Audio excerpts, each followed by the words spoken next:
Hello everybody, and welcome to my long-term review of my 2022 Husqvarna TE150i. Alright, so let's get into part one.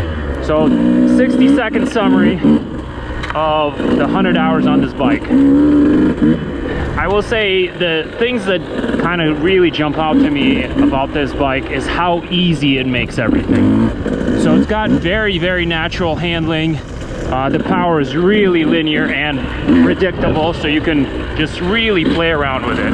It really inspires confidence, and it's a really, really great learning tool. If you want a bike that you can just try stuff on, this is a fantastic machine. The other part of why it makes everything easy is because it's gas and go. I love TPI. It's my first TPI bike, and I don't want to own another carburetor after this. It's so awesome just putting gas in it and just going. It's been incredibly reliable for me, and I have zero complaints. So first thing I want to talk about is the overall riding feel on this bike. So I've had the fortune to ride a bunch of different bikes this year, just because everybody has different bikes and everybody always swaps around. And I'll be honest, every time I get back on my bike, I'm like, I love this motorcycle. I really like the Husky ergonomics. I really like the it has a very confidence inspiring and kind of planted feel to it. I think there's a couple aspects of why that is. The first one is you can see that the seat profile is very flat. So when you're moving around on the bike, this area is really nice. There's this kind of all flows together. So if you're doing something technical, like a technical hill climb, it's really easy to move around the back of the motorcycle.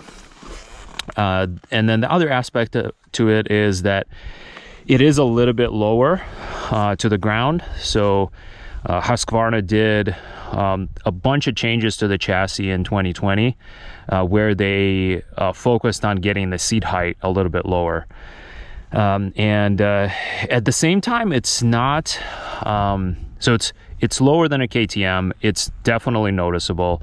I'm 5'11", so I'm not short, but even I notice in the technical terrain, when I'm riding my KTM 350, it's a little bit more challenging, and there are places I fall over because I can't dab. Like on this bike, I can just do a quick dab and I'm fine. But at the same time, you don't really notice the decrease in ride height with the foot pegs. So I'm not hitting my foot pegs. It's not causing a problem. The other aspect of, I think, the planted feel is the linkage. I really like, the more I ride different kinds of bikes, the more I find that I generally prefer linkage. I think for me, it feels like it works better across a different variety of terrain. So this bike is very planted, both in low speed and at higher speeds. So it's kind of it gives you a very secure feeling, which again goes with the whole theme of this bike just makes everything feel easier. And I know a concern for a lot of people riding technical terrain is that the linkage gets caught on things. I personally don't really find that to be too much of an issue. Really, with a skid plate like this, as long as you clear your pipe, as long as you know, if you're going over a big log and you're not, Graham Jarvis, so you're just not double blipping everything. As long as you clear it up to here, it will just slide right over.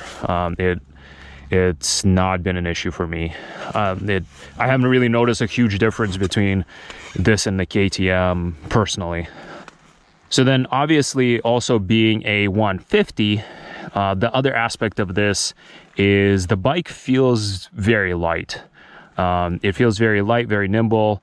And the power delivery is incredibly smooth.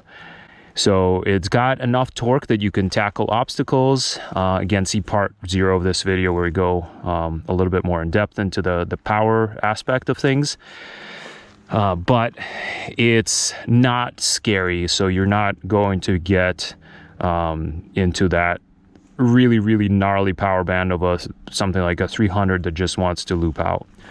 So I think the power is also pretty confidence inspiring. All right, so I'm back here looking at my brake pads because I want to next talk about the reliability and maintenance. So these are stock pads. They still have plenty of life left. As you can see, the bike is dirty, kind of muddy. So I ride plenty of mud. I'm probably average hardness on the brakes. And that is kind of the theme for this bike in general.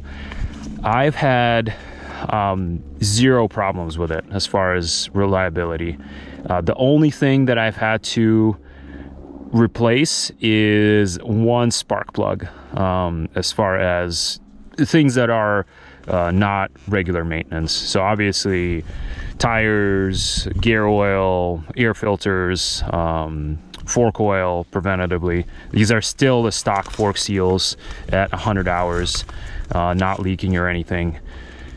So this honestly has been one of the most reliable motorcycles I've ever had, considering that I'm not easy on it. You know, it gets ridden exclusively off-road, so it's been very reliable. It's also pretty durable, with one exception that I'm going to go into in a second. The plastics are very durable. I've only broken one shroud and a rear fender. So the shroud, and both have been pretty dramatic crashes that would have broken anything. As far everything else has been very durable. I like that the pipe is tucked up a little bit more. So on the older 150s, the pipe would hang down a little lower. This one's tucked up a little more, so I haven't smashed it. This is stock pipe still.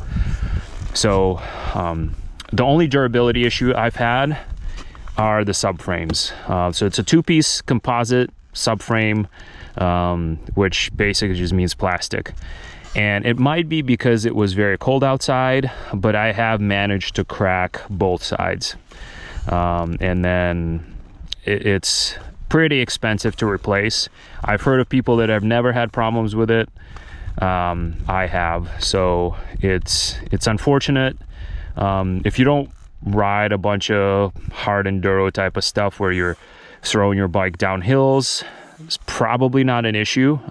It actually, in general, I really like the composite subframe, but the durability is definitely a concern.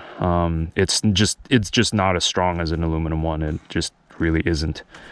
So the other aspect of reliability that I think everybody's always curious about on these bikes is the TPI system. So for me, I've had 0 issues with it. The only thing I've ever done with it is I've cleaned the oil filter at 50 hours as kind of recommended, and it was perfectly clean. I didn't really need to do it. And other than that, I also measured the oil flow, was fine. And other than that, I haven't had any issues with it. It just always works as it should.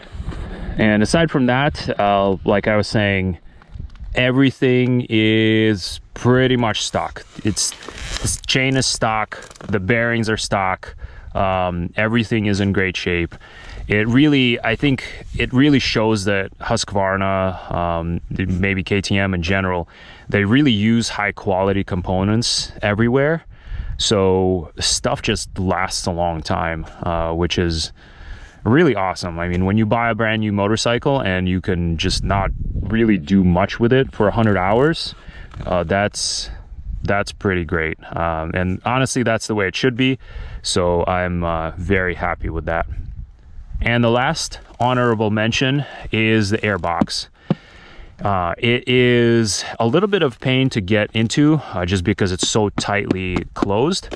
But I will say, out of any dirt bike I've ever had, this air filter stays the cleanest the longest. I know Yamahas are a little different with the air filter up here, but out of any of the kind of standard Euro Enduro bikes, this one stays clean a really long time, which is awesome. All right, so real quick, I want to cover why I chose a Husqvarna over a KTM 150. So for me, the biggest things are the ergonomics on this bike. So I really like the fact that it's a little bit lower to the ground, which is really nice for gnarlier terrain. It's a bit more of a planted feel. I really like the shape of the back of the bike with the flatter seat. And I actually really like the Bractec clutch. And the brakes are okay, but the clutch makes a huge difference in the technical terrain.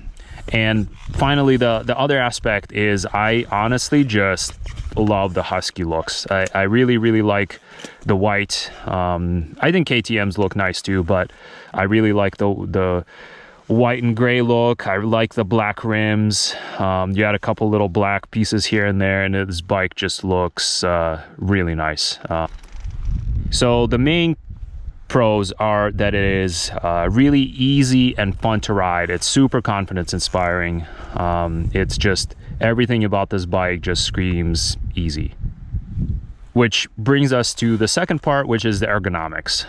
This bike is immediately comfortable when you get on it, and you feel like you can just ride over anything, through anything, and just go anywhere you want, which is awesome.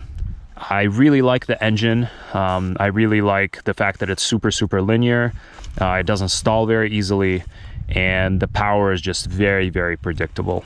I like the reliability, the durability, and the ease of maintenance of this motorcycle. And I really like the linkage versus the PDS.